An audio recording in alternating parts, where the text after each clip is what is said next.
I highly suggest that you watch this video before you eat another egg. There is a huge difference between the conventional eggs that you get at the grocery store versus something that is called pasture raised organic eggs. There's a huge difference. And that's what I'm going to get in today.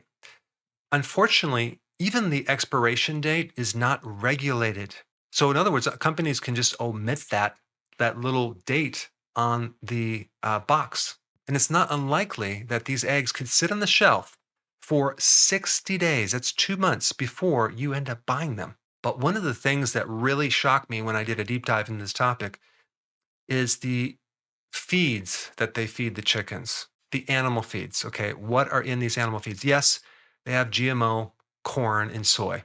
And that's very unnatural because these chickens were meant to consume bugs, insects, worms, flowers, seeds, things like that. But I found out that there's another ingredient called animal byproducts, or another name for that would be animal protein products. That would include the carcass of another animal, feathers, organs, blood, skin, even of the same species, and manure. And at first, I'm like, wait a second, that can't be true. But as I dug further into this topic, it's true.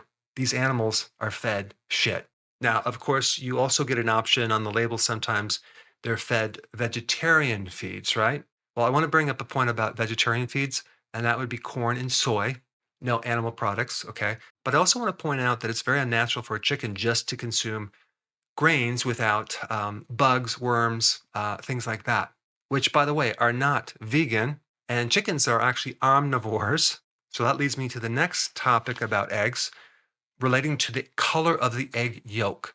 Some people have this idea that if you look at the color of the egg, it'll tell you the health of that egg, right? It makes total sense until you find out that they actually sell and use on a regular basis colored pigments, synthetic dyes to make the yolk look a certain color. Because if you don't do that, the consumer is not going to buy it. So honestly, this is just a way of tricking the consumer. The name of one of the dyes is called xanthins. And at least in Europe, they've restricted this to a certain amount because they found it causes crystals that develop on the retina. Now, as far as in America, I have no idea. But in nature, when you have a natural chicken that consumes what it's supposed to eat, you get a really nice gold yellow color of that yolk. That is all the natural antioxidants, especially the two nutrients called lutein as well as zeaxanthin, which are all necessary for your eye, for the retina. And so, an egg that has less of this rich pigment, the less of those antioxidants you're going to have. And there's not just those two. I mean, there's probably over 600 different carotenoids. They use dyes also to color the meat of the chicken to make sure it looks like a healthy chicken skin.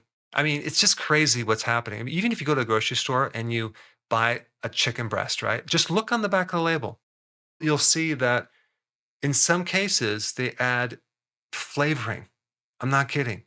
To make it taste like chicken. So basically, we're tricking people into making it taste good, look good, without really focusing on the quality. Now, I've talked about the chicken feed a little bit, but what about the environment, the space, right? You have different terms they throw around like free range and cage free and pasture raised. The first thing you need to know is that conventional chickens are in cages and they never see the light of day. And you're talking about probably roughly having up to 80 to 100,000 of these chickens in one barn, in one space. And it's also been studied that the cortisol greatly spikes in that situation. That can't be healthy for the chicken. And then we have something called cage free. It sounds a lot better, but all they do is they remove the cage, but they don't change the spacing. So, in order to be cage free, you actually have to have a foot of space for that chicken. So, you're still shoulder to shoulder, you're still in a closed space. Then you have free range, right? What does free range mean? Well, for free range, you get about 2 square feet of space. You have some limited outdoor access. There might be a hole in the barn where it can stick its head out to maybe see outside. And if I'm not mistaken, free range is antibiotic free. Whereas cage-free, they can use antibiotics like conventional. And then we get to pastured raised. This is the best because they get 108 square feet of space per chicken, much better. And they are allowed to go out and forage for bugs and worms and insects and flowers and things like that. And even if you compare pasture raised to conventional, there is at least 3 times as much vitamin A, retinol. There's more choline, there's more B2, there's more folate, there's 3 times as much vitamin E. And overall, you're going to get more fat soluble vitamins. Now, I do want to mention antibiotics for a second because you might say, well, they don't really use antibiotics anymore. Well, worldwide, out of all the sale of antibiotics, 66% of all of those antibiotic sales are sold to farm animals. And in America, 80% of all antibiotics are used for farm animals. So, of course, when you get eggs, when you buy eggs, make sure it says antibiotic free, or even better yet, just do organic, pastured raised eggs.